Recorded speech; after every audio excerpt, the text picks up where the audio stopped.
আলহামদুলিল্লাহ রাব্বিল আলামিন ওয়াসসালাতু ওয়াসসালামু আলা নবিয়িনা মুহাম্মদ ওয়া আলিহি ওয়া আসহাবিহি আজমাইন, আম্মা বাদ। সকল প্রশংসা মহান মালিক রব্বুল আলামিনের জন্য। দরুদ এবং সালাম নাজিল হোক তারই রাসূল তাজদারে মদিনা মুহাম্মদ মুস্তাফা সাল্লাল্লাহু আলাইহি সাল্লাম তার প্রতি এবং তার আলো আসহাব সকলের প্রতি। আল্লাহুম্মা সাল্লি আলাইহিম আল্লাহুম্মা বারিক আলাইহিম। সম্মানিত ভাই বন্ধুগণ, 12ই রবিউল আউয়াল এই দিনটি উপলক্ষে গোটা বিশ্বের মুসলিমদের বিরাট একটি অংশ তারা নবী সাল্লাল্লাহু আলাইহি সাল্লামের জন্মদিবস উদযাপন করে থাকেন। আবার এর বিপরীতে আমরা অনেকেই এই জন্মদিবস উদযাপন করি না, ইসলাম বহির্ভূত একটি কাজ বলে আখ্যায়িত করি। তো এই নিয়ে একেবারে সাধারণ মুসলমানদের অনেকেই, যারা আসলে ইসলাম পরিষ্কারভাবে তাদের কাছে স্পষ্ট না, ইসলামের বিধিবিধানগুলো একেবারে ক্লিয়ার না, ইসলামের মূলনীতি সম্পর্কে যাদের খুব বেশি ধারণা নাই, তারা অনেকে ধোঁয়াশার ভেতরে পড়ে যান যে আমরা কোনটাকে সঠিক বলবো আর কোনটাকে ভুল বলবো। তো এই জন্য আজকে আমরা সংক্ষেপে কয়েকটি পয়েন্ট উল্লেখ করতে চাই। কেন আমরা ঈদে মিলাদুন্নবী এটাকে বেদাত বলি, কেন আমরা 12ই রবিউল আউয়াল নবী জন্মের আনন্দ উৎসব উদযাপন করাকে শরীয়ত বহির্ভূত বলি, এর সঙ্গে ইসলামের কোনো সম্পর্ক নেই এই কথাটি আমরা কেন বলি, তার 5-6টি কারণ আমরা আজকে সংক্ষেপে উল্লেখ করব। ওমা তৌফিক ইল্লা বিল্লাহ। সর্বপ্রথম ভূমিকা স্বরূপ যে কথাটি বলতে চাই সেটি হলো, আমরা অনেক মুসলমান আছি যারা মাশাআল্লাহ 5 ওয়াক্ত সালাত আদায় করি, রমজানে সিয়াম রাখি, যাকাত দেই, হজ পালন করি, অনেক ইসলামের অনেক বিধান আমরা মানি আলহামদুলিল্লাহ, কিন্তু ইসলামটাই বুঝি না। বড় মজার বিষয় হলো আমরা ইসলামটাই বুঝি না। ইসলামের অনেক কিছু মানি, অনেক আমল ইবাদত করি, কিন্তু আসলে ইসলামটা কি এই জিনিসটা আমরা বুঝি না। ইসলামটা কি এটাকে এক লাইনে যদি আমরা বলতে যাই তাহলে কোরআনে কারীমের একটি আয়াত চলে আসে। আল্লাহ সুবহানাহু ওয়া তাআলা বলেছেন, মা আতাকুমুর রাসূলু ফাখুযুহু ওয়া মা নাহাকুম আনহু ফান্তাহু। তোমাদেরকে রাসূল যা দিয়েছেন সেটাকে ধরো, গ্রহণ করো, নাও, আর রাসূল যেটা নিষেধ করেছেন সেটা থেকে দূরে থাকো, বিরত থাকো। বাস, এই দুই কথা ইসলাম হয়ে গেল। গোটা ইসলামটা হলো এই দুই কথার ভিতরেই। নবী সাল্লাল্লাহু আলাইহি সাল্লাম যা দিয়েছেন সেটাকে ধরো, আঁকড়ে ধরো, আর নবী সাল্লাল্লাহু আলাইহি সাল্লাম যেটা থেকে বিরত থাকতে বলেছেন, নিষেধ করেছেন, সেটা থেকে বিরত থাকো, দূরে থাকো। বাস, এই দুই কথার ভিতরে গোটা ইসলাম চলে আসলো। একেবারে ইসলামের যত রকমের ব্যাখ্যা আমরা দেই না কেন, আত্মসমর্পণ করা, সারেন্ডার করা, আল্লাহর সামনে মাথা নত করা, আল্লাহর সমস্ত বিধিবিধান মানা, যত কথা বলি আমরা, এই সব কথাগুলো এই দুই কথার ভিতরে চলে আসছে। ইসলামটাই হলো আসলে কি, নবী সাল্লাল্লাহু আলাইহি সাল্লামকে ফলো করার নাম। তিনি যেটা দিয়েছেন সেটাকে ভালো হিসাবে গ্রহণ করব। তিনি দেন নাই, অন্য কেউ দিছে, সেটা যত ভালো হোক ওইটা ভালো হিসাবে গ্রহণ করব না। এই পয়েন্টটি আমরা অনেকে ধরতে পারি না। আমরা মনে করি যে কাজটা তো ভালো, এই কাজটা তো, অমুক কাজটা তো ভালো, এই কাজটার ভিতরে খারাপ কিছু দেখছি না, এখানে তো গান বাজনা হয় না, এখানে তো কোনো নাচ হয় না, এখানে তো হারাম কিছু হচ্ছে না, তাহলে সমস্যাটা কোথায়? প্রিয় ভাই, সমস্যা হলো আপনি যে কাজটিকে ভালো মনে করছেন সেই কাজটি ভালো হবে তখন যদি এটা নবী করিম সাল্লাল্লাহু আলাইহি ওয়াসাল্লাম আপনাকে দিয়ে থাকেন। তার রেখে যাওয়া, তার দিয়ে যাওয়া বিধান, আমল, সেটা আমাদের জন্য ভালো আমল হিসাবে গণ্য হবে আল্লাহর কাছে। আর যদি তিনি না দিয়ে অন্য কেউ দিয়ে যান, সেটা বাহ্যিকভাবে যত ভালোই হোক না কেন, সেটা কি না, ভালো না। তাহলে এক কথায় ইসলামটা হলো নবী সাল্লাল্লাহু আলাইহি সাল্লাম যেগুলো দিয়েছেন সেগুলোকে একমাত্র ভালো হিসেবে গ্রহণ করা, বাহির থেকে আর ভালো বলে যত ভালো কাজই হোক কোনো কিছুকে অ্যাকসেপ্ট না করা। আর নবী সাল্লাল্লাহু আলাইহি সাল্লাম যেগুলো নিষেধ করেছেন সেগুলো থেকে দূরে থাকা। তিনি ছাড়া অন্য কেউ যদি নিষেধ করেন, তার নিষেধাজ্ঞার বাইরে আর কোনো নিষেধাজ্ঞা যদি কেউ করে থাকে, তাহলে সেগুলোকে নিজের শরীয়ত হিসাবে, শরীয়তের নিষেধাজ্ঞা হিসাবে গ্রহণ না করা। এই দুই কথা হলো কি ভাই, ইসলাম। এই কথাটা যদি আমরা বুঝি তাহলে সেক্ষেত্রে আমরা মিলাদুন্নবীর আলোচনা বলি, আর অনেক আলোচনা আছে যে আলোচনাগুলো আমাদের জন্য বুঝতে কি হবে, সহজ হবে। কিন্তু এই মূল বিষয়টা যদি জানা না থাকে তাহলে সারা জীবন ইসলাম চর্চা করব, কিন্তু ইসলাম কি সেটাই বোঝা হবে না। আল্লাহ আমাদেরকে ইসলামটা বুঝার তৌফিক দান করুন। প্রিয় ভাইয়েরা, এই মিলাদুন্নবী 12 রবিউল আউয়াল উপলক্ষে যেটি অনেক ভাইয়েরা করে থাকেন আমাদের, আমরা সেটা করি না, করতে নিষেধ করি। অনেক উলামা একরাম নিষেধ করেন। সেটা কেন নিষেধ করেন তার বলছি আমরা কয়েকটি কারণ উল্লেখ করব। নাম্বার 1, সর্বপ্রথম কারণ হলো রবিউল আউয়ালের 12 তারিখে নবী জন্মের আনন্দ উৎসব বা ঈদে মিলাদুন নবী যে পালন করা হয়ে থাকে, এর ভিত্তিটা একেবারেই দুর্বল। নবী সাল্লাল্লাহু আলাইহি সাল্লামের জন্ম রবিউল আউয়ালের 12 তারিখে হয়েছে এরকম মত ইতিহাসের বই পুস্তকে পাওয়া যায়, কিন্তু এর বিপরীত মত বেশি এবং শক্তিশালী। নবী সাল্লাল্লাহু আলাইহি সাল্লামের জন্ম রবিউল আউয়াল মাসে হয়েছে, এটা মোটামুটি প্রায় নিশ্চিত, কিন্তু এই মাসের কোন তারিখে হয়েছে সে তারিখটা নিয়ে ইতিহাসবিদদের মধ্যে নানা রকমের মত পাওয়া যায়। সবচাইতে গ্রহণযোগ্য মতগুলোর ভিতরে অন্যতম হলো 9 রবিউল আউয়াল। একেবারে সিরাতে ইবনে হিশাম থেকে নিয়ে রাহিকুল মাখতুম পর্যন্ত হাল আমলের নবী সাল্লাল্লাহু আলাইহি সাল্লামের জীবনী, তার জীবন আদর্শের উপরে, তার জীবন চরিত্রের উপরে যত গ্রন্থ রচিত হয়েছে, তার জন্ম বৃত্তান্ত, তার জন্মের তারিখ নিয়ে যত বিশ্লেষণ আছে, তার সবগুলোকে যদি আপনি অ্যানালাইসিস করেন তাহলে দেখবেন যে মোটামুটি রবিউল আউয়াল মাসের 9 তারিখ, 11 তারিখ, 12 তারিখ, বিভিন্ন তারিখ ইতিহাসের কিতাবগুলোতে আসছে। অর্থাৎ রবিউল আউয়ালের 12 তারিখেই তিনি জন্মগ্রহণ করেছেন, এই বিষয়টি কি না? চূড়ান্ত না। ইতিহাসের বইতে এক একটাতে এক এক রকম আছে। তবে প্রায় সমস্ত ইতিহাসবিদরা একমত যে নবী সাল্লাল্লাহু আলাইহি সাল্লামের মৃত্যু হয়েছিল রবিউল আউয়ালের 12 তারিখে। অর্থাৎ রবিউল আউয়ালের 12 তারিখে নবী সাল্লাল্লাহু আলাইহি সাল্লামের ওয়াফাত দিবস, তার মৃত্যু দিবস, এতে কোনো কি নাই, সন্দেহ নাই। কিন্তু ওই দিনে তার জন্ম হয়েছিল কিনা না অন্য কোনো দিনে হয়েছিল, এটা নিয়ে কি আছে? সন্দেহ আছে, বিভিন্ন মত আছে। এখন কেউ প্রশ্ন করতে পারেন, নবী সাল্লাল্লাহু আলাইহি সাল্লামের জন্মের তারিখটা নিয়ে কেন ইতিহাসবিদদের মধ্যে দ্বিমত দেখা দিল? তার মৃত্যু তারিখটা নিয়ে সবাই নিশ্চিত যে ওই দিনে মৃত্যু হয়েছে, কিন্তু জন্ম তারিখটা নিয়ে কেন সন্দেহ দেখা দিল? এর কারণ হলো, প্রিয় ভাইয়েরা, নবী সাল্লাল্লাহু আলাইহি সাল্লাম যখন জন্মগ্রহণ করেছেন তখন কিন্তু তিনি মহামানব হিসাবে সাধারণ মানুষের কাছে প্রসিদ্ধ পরিচিত ছিলেন না। মক্কাতে অন্য 10টা শিশুর মতো আরেকটা শিশুর জন্ম হয়েছে, যার কারণে তার জন্ম তারিখ সংরক্ষণের ব্যাপারে সাধারণ মানুষের তেমন কোনো কৌতূহল বা আগ্রহ ছিল না। এই জন্য তার জন্মের অ্যাকচুয়াল তারিখটা কি রবিউল আউয়াল 12 তারিখ না 9 তারিখ না অন্য কোনো তারিখ, সেটা নিয়ে ইতিহাসবিদদের ভিতরে নানা রকম মত দেখা দিয়েছে। কিন্তু এর বিপরীতে তিনি যেদিন মৃত্যুবরণ করেছিলেন সেদিন কিন্তু তিনি মহামানব। সেদিন লক্ষ লক্ষ মানুষ তাকে ফলো করে, সারা পৃথিবী তাকে চিনে, অতএব তার মৃত্যুর দিনটা সকলেই সংরক্ষণ করছে।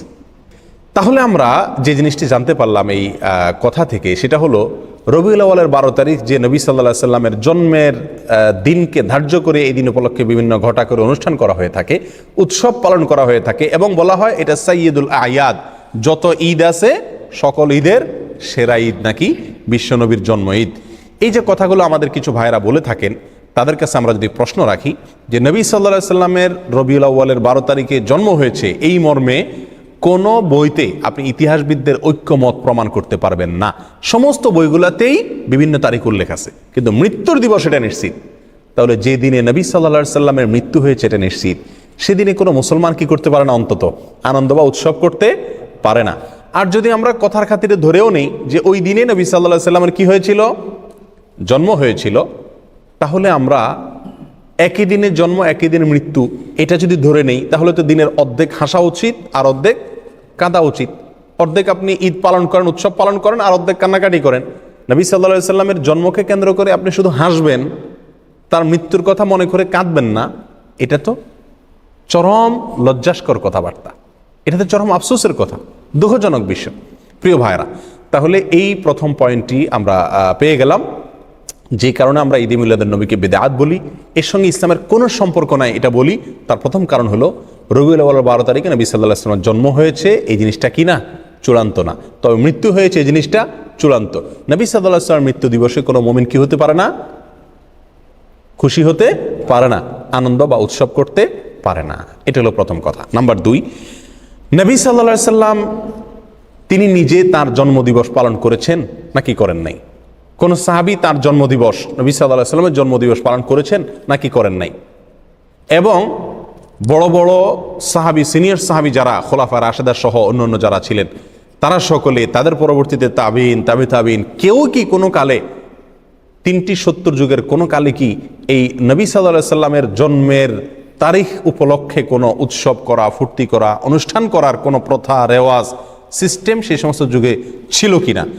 এর কথার এক কথায় উত্তরে আমরা বলবো, কোনো বইতে ইতিহাসের কোনো বইতে, হাদিসের কোনো বইতে, কোরআনে তো নাই, কোনো জায়গায় একটি জাল বর্ণনাও নাই।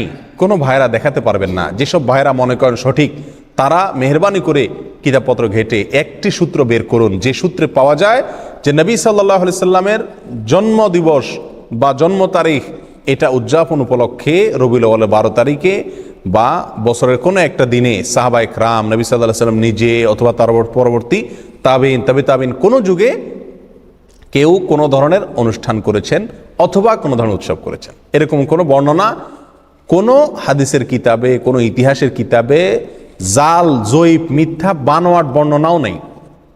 দুর্বল, সত্য তো পরের কথা, কোনো জাল, জয়ীফ, মিথ্যা, বানোয়াট বর্ণনাও নাই। এরকম একটি অস্তিত্বহীন, সম্পূর্ণ এরকম একটি ভুয়া এবং ভিত্তিহীন বিষয় হলো এই মিলাদুন্নবী পালন করা। প্রিয় ভাইয়ারা, নবী সাল্লাল্লাহু আলাইহি সাল্লামের জন্মের পরে তিনি 63 বছর বেঁচে ছিলেন। তার মৃত্যুর পরে সাহাবায়ে কেরাম প্রায় 100 বছর বেঁচে ছিলেন। তাদের পরে তাবিনদের যুগ ছিল। এই যে বিশাল একটা সময়, যদি রবিউল আউয়ালের 12 তারিখ অথবা বছরের কোনো একটা দিন নবী সাল্লাল্লাহু আলাইহি সাল্লামের জন্মদিনকে উপলক্ষ করে, জন্মের তারিখকে উপলক্ষ করে কোনো আনুষ্ঠানিকতা হতো, সেটা নিশ্চয়ই হাদিসের কিতাবগুলোতে অথবা ইতিহাসের বইগুলো থেকে আসতো কি আসতো না? সাহাবায়ে কেরামের জীবন ইতিহাস, নবী সাল্লাল্লাহু আলাইহি সাল্লামের ব্যক্তিগত পুঙ্খানুপুঙ্খ কাজগুলোর বর্ণনা, বিবরণ হাদিসের কিতাবগুলোতে আসছে কি আসে নাই? স্ত্রীর সঙ্গে কি করলেন, ঘরের ভিতরে কি করেছেন, ঘুমে কি করছেন, টয়লেটে কি করতেন, এরকম ব্যক্তিগত বিষয়গুলো পর্যন্ত হাদিসের কিতাবগুলোতে এসেছে। সেখানে নবী সাল্লাল্লাহু আলাইহি সাল্লামের জন্মের দিনটাকে, তারিখটাকে উদযাপনের কোনো প্রথা, প্রচলন যদি থাকতো সেটা অবশ্যই আসতো, কিন্তু নাই।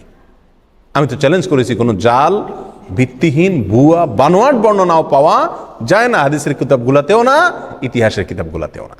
সম্মানিত ভাই বন্ধুগণ, এই পয়েন্টটা থেকেও আমরা বুঝলাম যে এই মিলাদুন্নবী উদযাপনের যে প্রথা এবং রসম চালু আছে, এটা সোনালী 3 যুগের কোনো যুগে ছিল না। নবী সাল্লাল্লাহু আলাইহি সাল্লাম নিজেও করেন নাই, করতে বলেনও নাই, কোনো সাহাবীও করেন নাই। কথাটা কি পরিষ্কার? নবী সাল্লাল্লাহু আলাইহি সাল্লামের প্রেম, তার ভালোবাসা সবচেয়ে বেশি ছিল কাদের মধ্যে?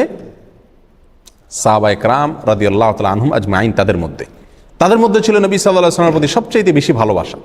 তারা নিজেরা যদি নবী সাল্লাল্লাহু আলাইহি সাল্লামের তথাকথিত প্রেম জাহির করার উদ্দেশ্যে যদি রবিউল আউয়াল 12 তারিখে বা বছরের কোনো একটা দিনে জন্মদিবস পালন না করে থাকেন, তাহলে আমরা যদি নবী প্রেমের দাবিদার হয়ে সেটা পালন করি, তাহলে এই দাবিটা মিথ্যা দাবি, অথবা এই কর্মটা মিথ্যা এবং ভুল একটি কর্ম। আল্লাহ আমাদেরকে বোঝার তৌফিক দান করুন। আর একটু আগে আমরা যে ভূমিকাতে যে কথাটি বলেছিলাম, ইসলামটাই হলো নবী সাল্লাল্লাহু আলাইহি সাল্লামকে ফলো করার নাম, তিনি যা নিষেধ করছেন সেটা থেকে বিরত থাকার নাম। নবী সাল্লাল্লাহু আলাইহি সাল্লামকে আমাদেরকে করতে বলেছেন বা তিনি নিজে করেছেন জন্মদিবস উদযাপন, এটা নবী সাল্লাল্লাহু আলাইহি সাল্লাম নিজে করেছেন নাকি তিনি আমাদেরকে করতে বলেছেন? এই মর্মে কোনো বর্ণনা আছে? উত্তর হলো এক কথায় নাই। কোনো ভাইয়েরা যারা করেন তারাও জানেন যে নাই। তাহলে আমরা যে কোনো কাজ করব ভালো হিসাবে, সেখানে নবী সাল্লাল্লাহু আলাইহি সাল্লাম কি থাকতে হবে? নির্দেশ থাকতে হবে। অথচ এখানে নাই। তাহলে এটা কি নয়? ভালো কাজ হিসাবে ইসলামের দৃষ্টিতে গণ্য নয়। এখন যদি কোনো ভাই বলেন রবিউল আউয়ালের 12 তারিখে বা মিলাদুন্নবী পালন করা যাবে না, নিষেধ আছে কোথাও? উত্তর হলো নিষেধের প্রয়োজন নাই। করণীয় কাজ, যে কাজটা করতে হবে, করার নির্দেশ আছে শরীয়তে, সেরকম কোনো দলিল, সেরকম কোনো প্রমাণ, সেরকম কোনো নির্দেশ যদি না থাকে, তাহলে অটোমেটিকলি সেটা কি? বাতিল। আল্লাহ আমাদেরকে বোঝার তৌফিক দান করুন। নাম্বার 3, আমাদের যে সমস্ত ভাইরা মিলাদুন্নবী উদযাপন করে থাকেন, তারা বলেন যে মিলাদুন্নবী তথা রবিউল আউয়াল 12 তারিখ এটা হলো সাইয়্যিদুল আয়াদ, অর্থাৎ নবী সাল্লাল্লাহু আলাইহি সাল্লামের জন্মদিবসের উপলক্ষে যে খুশি উদযাপন করা হয়, এটা নাকি সকল ঈদের সেরা ঈদ। অর্থাৎ বছরে 2টা ঈদ আছে, এছাড়া আরও যত ঈদ উৎসব ফুর্তি হতে পারে, সমস্ত ঈদ উৎসব ফুর্তির ভিতরে সবচেয়ে বড় ফুর্তি, সকল ঈদের শ্রেষ্ঠ সেরা ঈদ নাকি মিলাদুন্নবীর ঈদ। সেসব ভাইদের কাছে আমরা প্রশ্ন রেখে বলতে পারি যে শরীয়তে 2টা ঈদ আছে। নবী সাল্লাল্লাহু আলাইহি সাল্লাম আমাদের জন্য 2টা ঈদ রেখে গেছেন, একটা ঈদুল ফিতর আর একটা ঈদুল আজহা। এর বাইরে আরেকটা ঈদ আছে, সেটা হলো যে সাপ্তাহিক ঈদ, শুক্রবারের দিন। এটাকে কোনো কোনো হাদিসে ঈদের দিন বলা হয়েছে, সপ্তাহের ঈদের দিন, গরিবের ঈদের দিন ইত্যাদি বলা হয়েছে। তাহলে শুক্রবার সাপ্তাহিক আর এছাড়া বাৎসরিক 2টি ঈদ, ঈদুল ফিতর, ঈদুল আজহা, দোনো ঈদে কি আছে? ঈদের নামাজ আছে, ঈদের নামাজ আছে, নবী সাল্লাল্লাহু আলাইহি সাল্লাম পড়েছেন। তাহলে এই রবিউল আউয়াল 12 তারিখকে যারা ঈদের দিন বলেন, শুধু ঈদের দিন না, সকল ঈদের সেরা ঈদ বলেন, তাদের কাছে আমাদের প্রশ্ন হলো এই ঈদের নামাজ কয়টা বাজে পড়ায়? দোনো ঈদের একটা নামাজ আছে কিনা, এমনকি শুক্রবারেরও কি আছে, জুমার নামাজ, বিশেষ নামাজ আছে। তার রবিউল আউয়াল 12 তারিখ যদি ঈদের দিন হয়, এটা যদি উৎসবের দিন হয়, নবী জন্মের আনন্দের দিন হয়, এটা যদি সকল ঈদের সেরা ঈদ হয়, তাহলে তো এখানে নামাজ আরও বেশি থাকার কথা নাকি? এই ঈদের দিনের নামাজ কই? তাহলে বোঝা গেল এটা বানোয়াট, এটা নিজেরা আবিষ্কার করেছেন, মিশর থেকে এটা আবিষ্কার হয়েছে, এটা কোরআন এবং সুন্নাহ থেকে আসে নাই। যদি আসতো তাহলে সকল ঈদেই কি থাকে, ঈদের নামাজ থাকে। এই ঈদে ঈদের নামাজ গেল কই? আর সবচেয়ে বড় কথা হলো ঈদে বছরে 2টি ঈদ আছে আর সপ্তাহের একটা ঈদ, এর বাইরে শরীয়তে আর কোনো ঈদের ধারণা আমাদেরকে দেওয়া হয় নাই। অতএব এই দিনটাকে যদি কেউ নতুন করে ঈদের দিন মনে করেন, তাহলে কেমন যেন তিনি নবী সাল্লাল্লাহু আলাইহি সাল্লামের দেওয়া 2টা ঈদে খুশি না। নবী সাল্লাল্লাহু আলাইহি সাল্লামের দেওয়া 2টা ঈদে কি না, খুশি না। উনি নবী সাল্লাল্লাহু আলাইহি সাল্লামের 2টা ঈদে পরিতৃপ্ত না, ওইটা মানতে রাজি না। এই জন্য উনি আরেকটা ঈদ কি করলেন, যুক্ত করে নিলেন। প্রিয় ভাইরা, এটা যদি সকল ঈদের সেরা ঈদ হতো, তাহলে মদিনায় আসার পরে সাহাবায়ে কেরাম যখন নবী সাল্লাল্লাহু আলাইহি সাল্লামকে বললেন, ইয়া রাসূলুল্লাহ, ইহুদিরা তারা তাদের উৎসবের দিন আছে, আমাদের জন্য আপনি উৎসবের দিন ঠিক করে দেন। তারা নবী সাল্লাল্লাহু আলাইহি সাল্লাম সেদিন বলতে পারতেন, ঠিক আছে, তো আমার জন্মদিন তো উৎসবের দিন, এটা তোমরা করো, ফুর্তি করো। কিন্তু তা তো নবী সাল্লাল্লাহু আলাইহি সাল্লাম বলেন নাই। প্রিয় ভাইরা, কোনো জাল হাদিসও নাই। তাহলে বোঝা গেল যে এই তথাকথিত নবী জন্মের আনন্দ উদযাপন করা, এই আনন্দ উদযাপন করা, এটা শরীয়তের ভিতরে আরেকটা ঈদ যুক্ত করা হয়।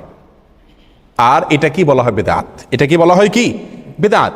নবী সাল্লাল্লাহু আলাইহি সাল্লাম আমাদেরকে বলেছেন, মান আহদাসা ফি আমরিনা হাযা মা লাইসা মিনহু ফাহুয়া রাদ। যে ব্যক্তি আমাদের দিনের ভিতরে নতুন কোনো কিছু সৃষ্টি করবে, আবিষ্কার করবে, নতুন কোনো কিছু যোগ করবে, সেটা প্রত্যাখ্যানযোগ্য, বাতিল, সেটা গ্রহণযোগ্য নয়। অন্য হাদিসে আসছে নবী সাল্লাল্লাহু আলাইহি সাল্লাম বলেছেন, ইয়াকুম ওয়া মুহদাসাতিল উমুর ফাইন্না কুল্লা মুহদাসাতিন বিদআহ ওয়া কুল্লু বিদআতিন দালালাহ ওয়া কুল্লু দালালাতিন ফিন্নার।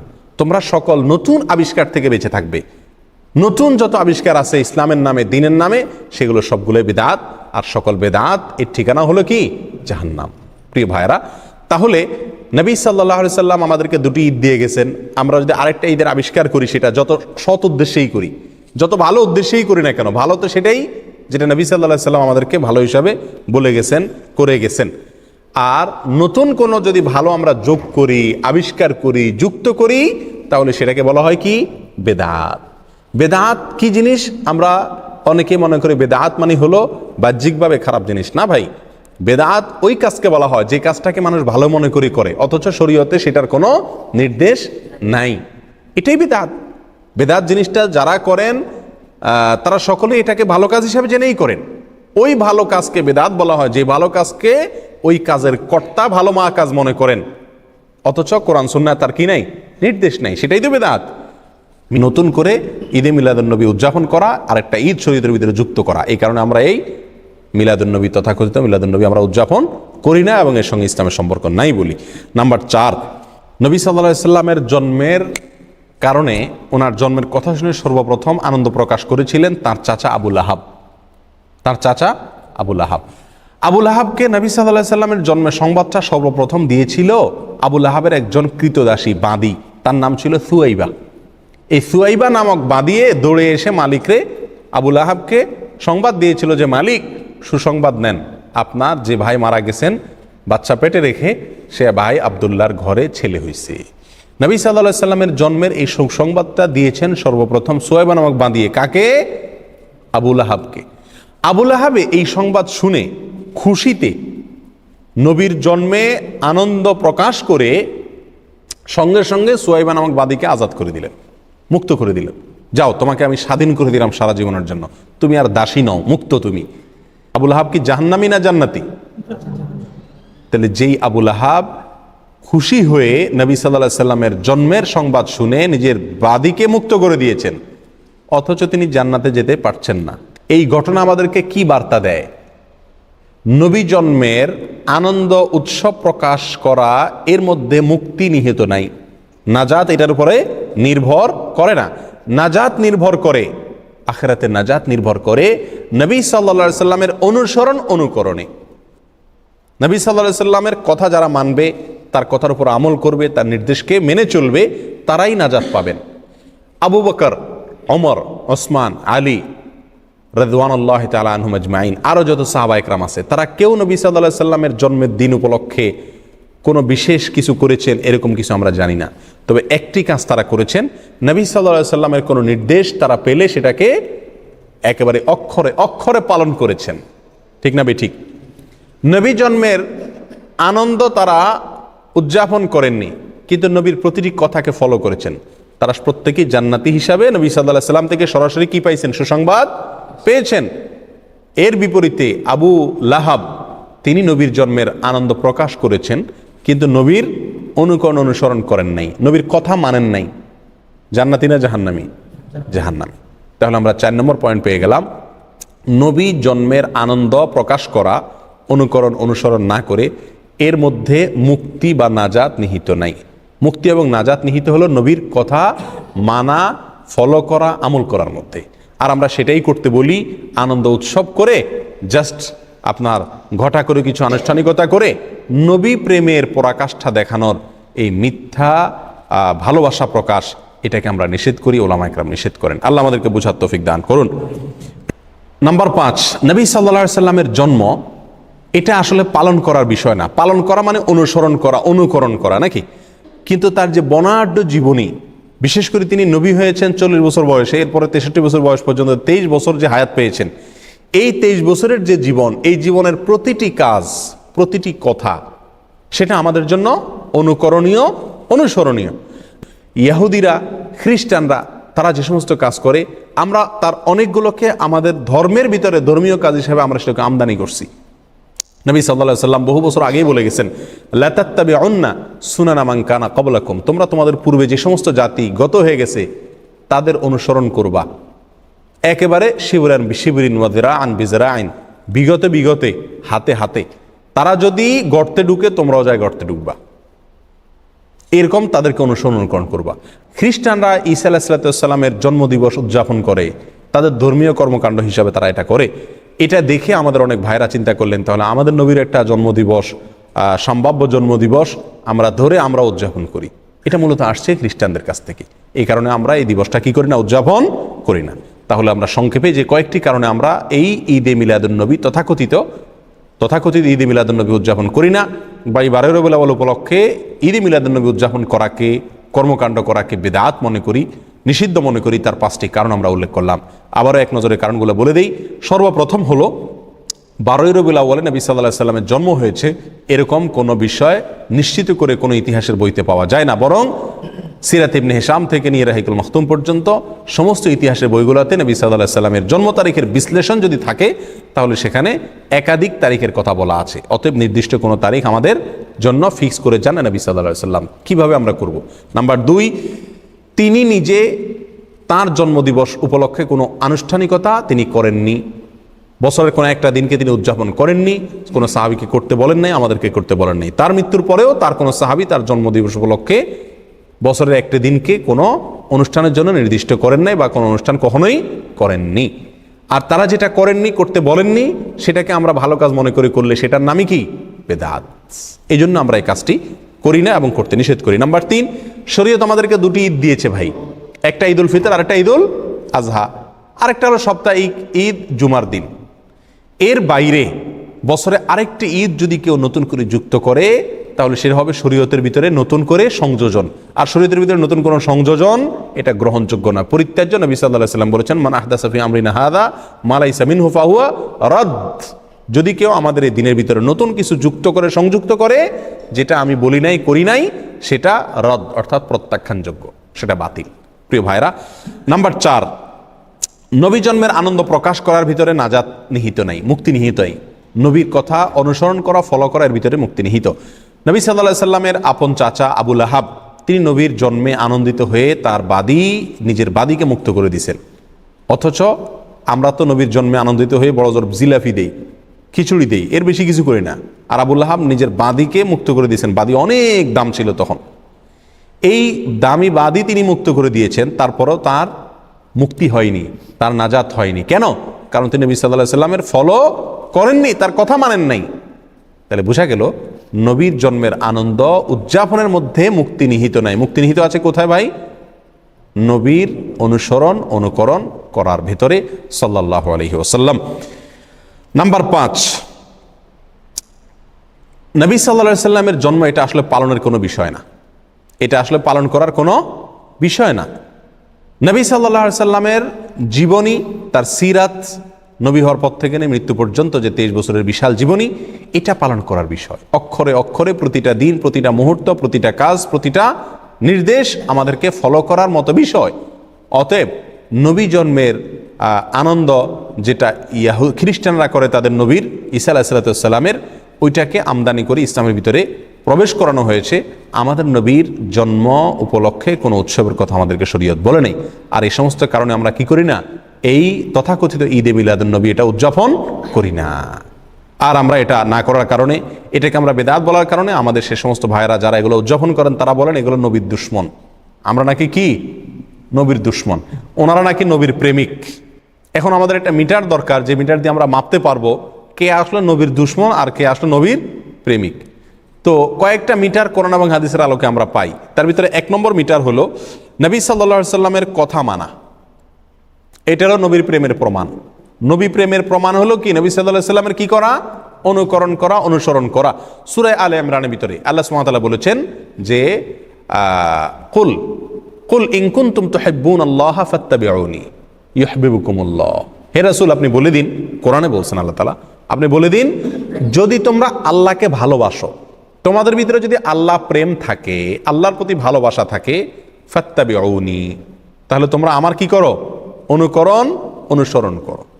নবী সাল্লাল্লাহু আলাইহি সাল্লাম বলছেন তোমাদের ভিতরে যদি আল্লাহর প্রতি ভালোবাসা থাকে তাহলে আমার অনুকরণ করো। বলেন নাই যে আল্লাহর প্রতি ভালোবাসা থাকলে আমার জন্মদিবস উদযাপন করো, এটা বলেন নাই। কি বলছেন, তোমাদের যদি আল্লাহর প্রতি ভালোবাসা থাকে তাহলে আমাকে ফলো করো, আমি যেভাবে চলতে বলি সেভাবে চলো, জীবনটাকে সেভাবে সাজাও। তাহলে নবীর কথা অনুযায়ী চলতে বলছেন আল্লাহ তাআলা। যদি আল্লাহর প্রেমের আমরা দাবি রাখি, তাহলে ভালোবাসা এবং প্রেমের কথা যেখানে আসছে সেখানে আল্লাহ তাআলা অনুসরণ, অনুকরণ করতে বলছেন। আর আমরা প্রেম প্রমাণ করি কি দিয়া, ঈদে মিলাদুন নবীর জিলাপি খায়া। প্রিয় ভাইয়ারা, র্যালি বের করে, শরীয়তে যত ইবাদত আছে এই সমস্ত র্যালি আর মিছিল বের করার কোনো প্রথা শরীয়তে আছে? আপনি নামাজ, রোজা, হজ, যাকাত, যত ইবাদত শরীয়তে আছে, এই ইবাদতের সাথে এই যে মিলাদুন নবী উপলক্ষে যে র্যালি বের করা হয় এর কোনো মিল আপনারা দেখেন? রবিউল আউয়াল 12 তারিখে মিছিল বের করে না? সকল ঈদের সেরা ঈদ, বিশ্বনবীর জন্ম ঈদ, এই সমস্ত লেখা টেখা নিয়া কুলার ভিতরে লেখে, বিভিন্ন কিছুর ভিতরে লেখে, বিভিন্ন রকমের আপনার কার্টুন মাটুন সাথে নিয়া, পালকি মালকি নিয়া রাস্তায় নামে, সমস্ত মিডিয়াগুলো ফলাও করে প্রচার করে। আমরা বলতে খারাপ শোনা গেলেও বলতে দ্বিধা নাই যে হিন্দুদের পূজা উপলক্ষে বাজারে যে রাস্তায় যেরকম কি বাইর হয়, বিভিন্ন রকমের শোভাযাত্রা বের হয়, এ ঠিক রবিউল আউয়াল 12 তারিখ উপলক্ষে আমাদের ভাইয়েরা না বুঝে তারাও কি করেন, তথাকথিত শোভাযাত্রা বের করেন। একবার হুবহু হিন্দুদের শোভাযাত্রার অবিকল মিল। আপনি কোরআন এবং সুন্নাহর কোথায় পাইছেন যে আপনাকে আনন্দ উদযাপনের জন্য রাস্তায় বের করতে বা মিছিল বের করতে হবে? স্বয়ং 2টা যে ঈদ আছে শরীয়তের, ঈদুল ফিতর, ঈদুল আযহা, এই সমস্ত ঈদে কোনো র্যালি টেলি বলতে কিছু আছে? বছরের 2টা ঈদ উৎসবের দিন আছে, উৎসবের ছোট রাস্তা র্যালি বের করতে হবে, এরকম কোনো প্রথা শরীয়তে আছে? নাই। তাহলে নবী সাল্লাল্লাহু আলাইহি সাল্লামের জন্মদিন উপলক্ষে যে র্যালি বের করছেন, এটি রাজনৈতিক প্রোগ্রামের অনুকরণ, এটি হিন্দুদের বিভিন্ন শোভাযাত্রার অনুকরণ, এর সাথে ইসলামের কোনো কি নাই, সম্পর্ক নাই।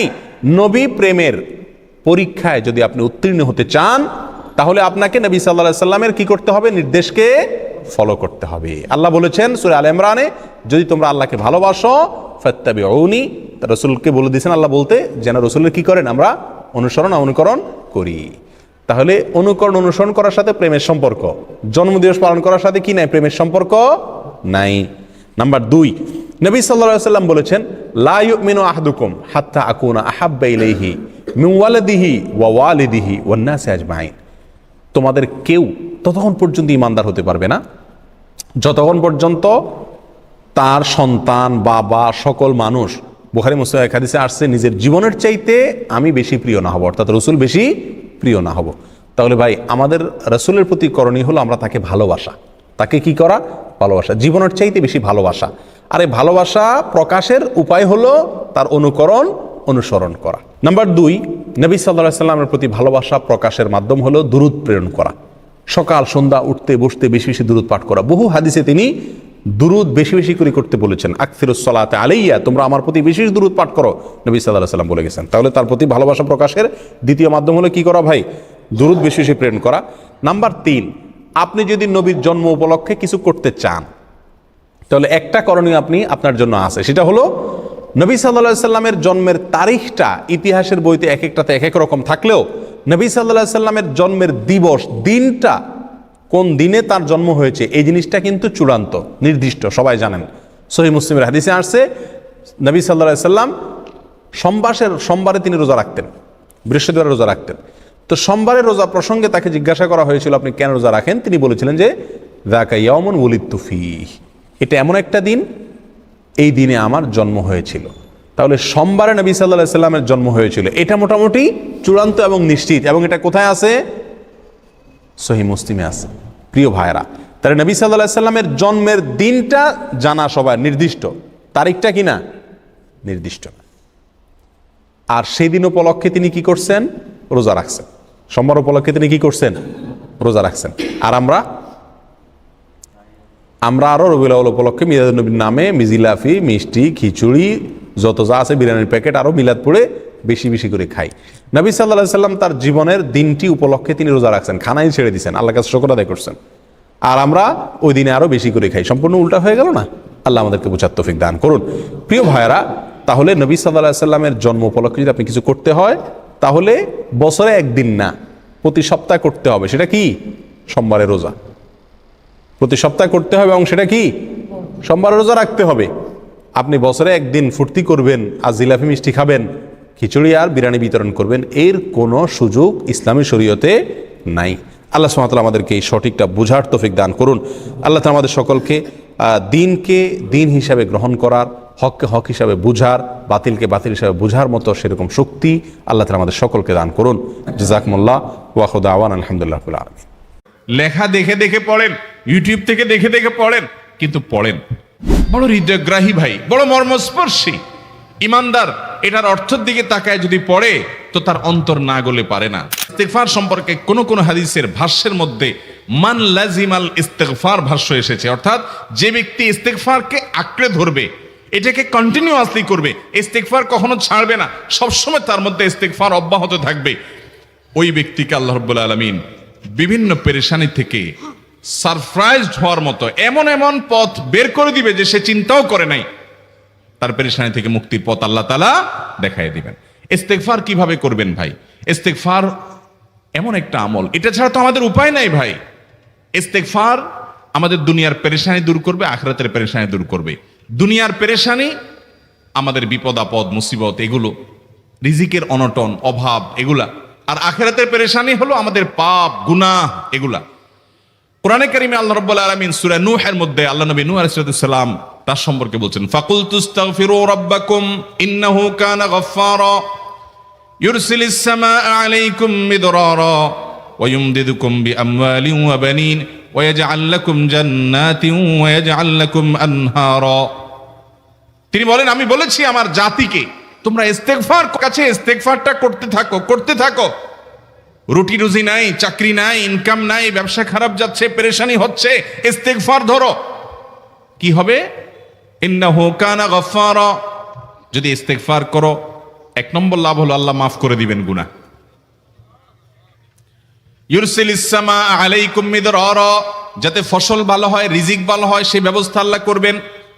ওয়া ইউমদিদুকুম বিআমওয়ালিন ওয়া বানিন, ছেলে মেয়ে হয় না অথবা ভালো ছেলে মেয়ে নাই, আল্লাহ তাআলা নেক সন্তান দিয়ে তোমাকে শক্তিশালী করবেন, সম্পদ দিয়ে শক্তিশালী করবেন।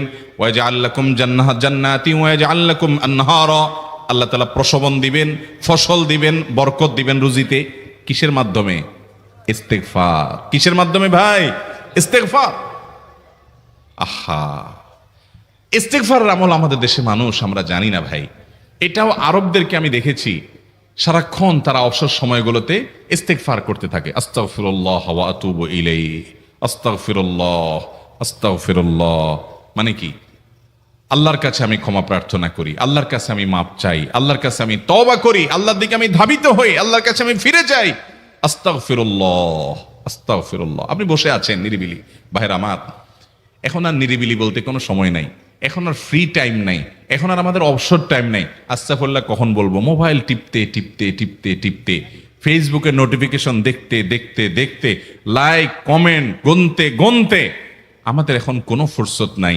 বাহিরে তো নাই, টয়লেটে গেলেও তখন আমাদের ব্যস্ততা মোবাইল নিয়ে, ফেসবুক নিয়ে, ঘুমাইতে গেলেও আমাদের ব্যস্ততা।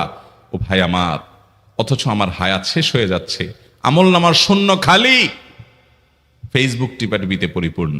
আল্লাহর কাছে কি নিয়ে যাবেন? ইস্তেগফার করবেন তো ইনশাআল্লাহ? অবসর সময় ইস্তেগফার করবেন তো ইনশাআল্লাহ? নিরিবিলি আছেন, একাকী আছেন, ইস্তেগফার চালায় দেন। 10 সেকেন্ড টাইম পাইছেন, ইস্তেগফার শুরু করে দেন। ডাক্তারের কাছে গেছেন, ওয়েটিং এ আছেন, বসে আছেন, ইস্তেগফার করতে থাকেন। সিরিয়াল আছেন কোনো কাজের, ইস্তেগফার করতে থাকেন। ডিউটিতে যাচ্ছেন, গাড়িতে, বাইসাইকেলে, বাইকে, যে কোনো ভাবে পায়ে হেঁটে ইস্তেগফার করতে থাকেন। যে কোনো অবসরের সময়গুলোকে ইস্তেগফার দিয়ে পরিপূর্ণ করে দেন। ভাইরা আমার, ইস্তেগফার সকল সমস্যার সমাধান। ইস্তেগফারের ভিতরে সবচেয়ে শ্রেষ্ঠ ইস্তেগফার হলো সাইয়্যিদুল ইস্তেগফার। সাইয়্যিদুল ইস্তেগফারটা যদি মুখস্থ না পারেন, অন্তত লিখিত ভার্সনটা পড়েন। সাইয়্যিদুল ইস্তেগফারের যে অর্থ, এটার যে মর্ম, বড় হৃদয়গ্রাহী ভাই, বড় মর্মস্পর্শী। ইমানদার এটার অর্থের দিকে তাকায় যদি পড়ে, তো তার অন্তর না গলে পারে না। আল্লাহুম্মা আনতা রব্বি, হে আল্লাহ আপনি আমার রব, আপনি আমার পালনকর্তা লাগেন। আপনার সাথে আমার এই সম্পর্ক, আমি আপনার গোলাম, আপনি আমার রব, এই সম্পর্কটা আপনার সাথে আছে। আল্লাহুম্মা আনতা রব্বি লা ইলাহা ইল্লা আন্ত, ও আল্লাহ আপনি ছাড়া আমার ইবাদত, আমার গোলামি, আমার দাসত্ব, উপাসনার উপযুক্ত আর কেউ নাই।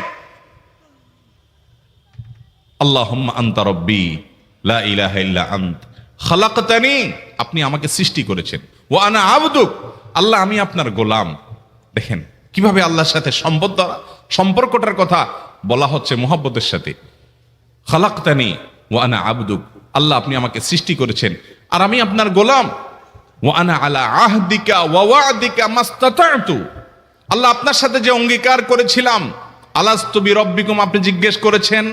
আলমে আরওয়াহাতে আমরা বলেছি বালা, হ্যাঁ আপনি আমার রব। আপনাকে রব হিসাবে স্বীকৃতি দিয়ে আপনার গোলামি করার যে অঙ্গীকার আমরা করেছি, কালিমাতুশ শাহাদা যে আমরা পাঠ করেছি, এই যে আপনার সাথে কৃত অঙ্গীকার, রব হিসাবে স্বীকৃতি দেওয়ার পর, গোলাম হিসাবে মেনে নেওয়ার পর, আমি আপনার যে গোলামি করার কথা ছিল, ওয়া আনা আলা আহদিকা ওয়া ওয়া'দিকা মাস্তাতা'তু, যতটুকু পারছি আমি সে ওয়াদার উপরে থাকার চেষ্টা করছি আল্লাহ। ওয়া আনা আলা আহদিকা ওয়া ওয়া'দিকা মাস্তাতা'ত আবুউ লাকা বিনি'মাতিকা আলাই, আল্লাহ আমি স্বীকার করি আপনি আমার প্রতি অনেক নিয়ামত দিয়েছেন, অনেক নিয়ামত দিয়েছেন, এটা আমি স্বীকার করি। ওয়া আবুউ লাকা বিযামবি, আর আমি এও স্বীকার করি যে আল্লাহ অনেক অপরাধ, অনেক পাপ আমার দ্বারা হয়ে গেছে। ফাগফিরলি, অতএব আপনি আমাকে মাফ করে দেন। ফাইন্নাহু লা ইয়াগফিরুয যুনুবা ইল্লা আনতা, কারণ আপনি ছাড়া আর কেউ গুনাহ ক্ষমা করতে পারবে। ভাইরা আমার, অর্থের দিকে লক্ষ্য করে করে, মর্মটা বুঝে বুঝে একটু সাইয়্যিদুল ইস্তেগফার পড়েন। লেখা দেখে দেখে পড়েন, ইউটিউব থেকে দেখে দেখে পড়েন, কিন্তু পড়েন। আল্লাহুম্মা আনতা রাব্বি লা ইলাহা ইল্লা আন্ত খালাকতানি ওয়া আনা আবদুকা ওয়া আনা আলা আহদিকা ওয়া ওয়া'দিকা মাস্তাতা'তু আউযু বিকা মিন শাররি আবুউ লাকা বিনি'মাতিকা আলাইয়া ওয়া আবুউ লাকা বিযামবি ফাগফিরলি ফাইন্নাহু লা ইয়াগফিরুয যুনুবা ইল্লা আনতা। এটা হলো বড় ইস্তেগফার। এত বড় ইস্তেগফার পড়তে পারেন না, কোনো পেরেশানি নাই, কোনো অসুবিধা নাই। সবচেয়ে ছোট ইস্তেগফার হলো আস্তাগফিরুল্লাহ আস্তাগফিরুল্লাহ আস্তাগফিরুল্লাহ। আল্লাহ আপনার কাছে ক্ষমা চাই, কত ভুল হয়ে যায়, কত অন্যায় হয়ে যায়। ভাইরা আমার, এটা হলো রিমুভার। ভুল করে কিছু লিখছেন, রিমুভ করে ফেলছেন, শেষ হয়ে গেছে। আপনি ঘন ঘন ইস্তেগফার পড়তে থাকেন, অগণিত ভুল হয়, অগণিত ত্রুটি হয়, বারবার ইস্তেগফার এগুলোকে সবগুলোকে শেষ করে দেয়।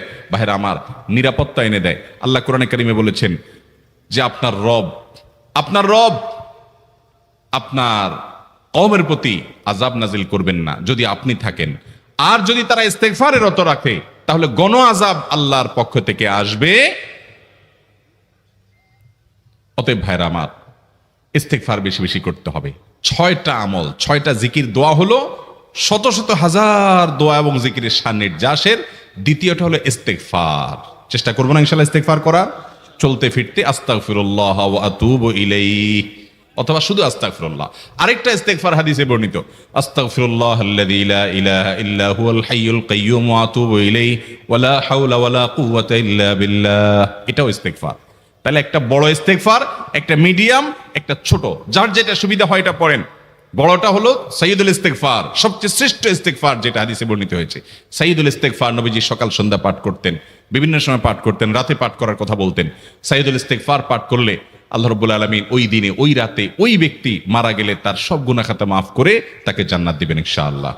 অতএব ভাইরা আমার, সাইয়্যিদুল ইস্তেগফার সবচেয়ে বড়, আস্তাগফিরুল্লাহ আল্লাযী লা ইলাহা ইল্লা হুয়াল হাইয়ুল কাইয়্যুম ওয়া আতুবু ইলাইহি ওয়া লা হাওলা ওয়া লা কুওয়াতা ইল্লা বিল্লাহ। এটা হলো মাঝারি ধরনের। আর সবচেয়ে ছোট ইস্তেগফার হলো আস্তাগফিরুল্লাহ ওয়া আতুবু ইলাইহি। ইবলিস আল্লাহর কাছে দোয়া করছে কখন? এমন সময় যখন আল্লাহ তাকে নির্দেশ করছে সিজদা করো। আদমের সম্মানে সেই নির্দেশ সে লঙ্ঘন করেছে, ডাইরেক্ট আল্লাহর সামনে সরাসরি লঙ্ঘন, সরাসরি বিদ্রোহ। আপনার সামনে আপনার ছেলে, আপনার কর্মচারী, আপনার কাজের লোক ডাইরেক্ট যদি একটা জিনিস বলে পারবো না, কি পরিমাণ মেজাজ আপনার গরম হবে চিন্তা করেন।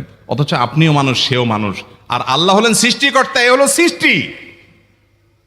সে যুক্তি দেখায়, খালাক্তানি মিন নার ওয়া খালাক্তাহু মিন তিন, আমারে আগুন থেকে তৈরি করছেন, তারে মাটি থেকে তৈরি করছেন, আমি কেন তারে সিজদা করব? তর্ক যুক্তি হাজির করে আল্লাহর নির্দেশকে আল্লাহর সামনে লঙ্ঘন করেছে। কত ডেঞ্জারাস সিচুয়েশন বুঝেন, কি পরিমাণ রাগ আল্লাহ রাব্বুল আলামিনের হওয়ার কথা। তার তো গুণবাচক নাম শুধু রহমান রহিম না, তার গুণবাচক নাম আছে কি? কাহার, জব্বার। তো আল্লাহ রাব্বুল আলামিনের এই গুণবাচক নামও তো আছে। তিনি তো প্রচন্ড রকমের কাহারের অধিকারী। তো আল্লাহর সামনে ডাইরেক্ট তার আদেশকে লঙ্ঘন করেছে, হঠকারিতা দেখিয়েছে, অহংকার করেছে, দম্ভ দেখিয়েছে, এত বড় বেয়াদবি করেছে। ওই টাইমে আল্লাহ তাআলা তো রাগ হওয়ার কথা। ওই রাগের সময়, ওই কঠিন সময় ইবলিস যখন আল্লাহ তাকে বললেন, যাও ফখরুজ মিনহা ফাইন্নাকা রাজিম, জান্নাত থেকে বের হও, তুমি বিতাড়িত, আল্লাহ রাগ হয়ে তাকে জান্নাত থেকে বের করে দিলেন। ভাইরা আমার, এই রকম সময় পর্যন্ত ইবলিস দোয়া করে বসছে। কি দোয়া করছে? রব্বি আনজিরনি ইলা ইয়াউমি ইউবআসুন, আল্লাহ আমাকে সুযোগ দেন, কিয়ামত পর্যন্ত হায়াতটা দেন আমারে। দোয়া করে বসছে। কিন্তু আল্লাহ তাআলা কি করছেন? আল্লাহ বলছেন, তো বড় সাহস তোর, বেটা মাত্র সিজদা করতে বলছেন করলি না, কমবখত, আবার দোয়া করস?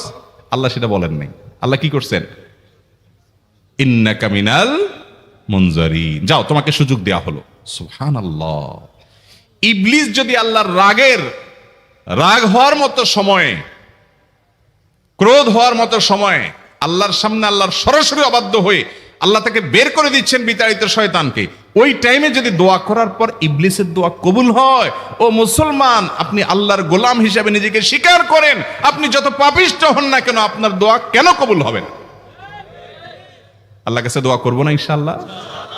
ইবলিসই আমাদেরকে বুঝায়, ফুসলায়, তুই কোন মুখে দোয়া করবি আল্লাহর কাছে? তোর নামাজের ঠিক নাই, তোর ইবাদতের ঠিক নাই, এত আকাম কুকাম করস ফেসবুকে, ইউটিউবে, তোর মতো 2 নম্বর একটা মানুষ, কোন মুখে আল্লাহর কাছে দোয়া করবি? থাক, দোয়া করিস না, আমি কেমনে এই মুখ নিয়ে দোয়া করবি? এটা যখন আপনার মনের ভিতরে আসে, তখন বুঝবেন যে মিস্টার ইবলিস অ্যাক্টিভ হয়ে গেছে আপনার শরীরে। কথা কি বুঝাতে পারছি? আল্লাহর কাছে দোয়া করবেন তো ইনশাআল্লাহ?